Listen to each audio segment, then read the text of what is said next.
家係將個 row 成立嚟搞。好啦，咁我哋咧將內部做一層部分先。咁我哋做咗前半下先。好，咁係1，咁係2，咁係3。好啦，重複1、2、3。咁我哋咧需要係連貫咁做嘅，1、2、3係同步嘅。目的係我哋要做到條繩咧係有個零收力 keep 住飛咁嘅，就你就可以咧1、2你係飛，然後再3，係啦，個力係一定要一次過，有一次到喎3。好，咁我哋重複練習多幾次，1、2、3呢個動作先。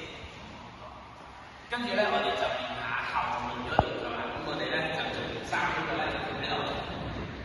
OK， 咁4就轉腰，5係個手咧都要由右邊就揈去左邊，揈去左邊。4 ，OK， 咁就4、6。咁我哋可以重複做多幾次4、6先。4、6，翻返嚟。4、6，喺個背脊，把我轉啊，我轉。好嘅。咁樣咧，揈過嚟，即刻打。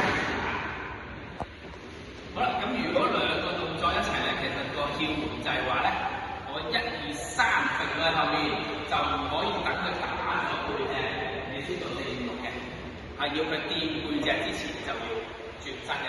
咁同樣道理，我轉完身打過嚟。亦都可以等佢掂定先至做，咁啊而家完整做一次俾大家睇。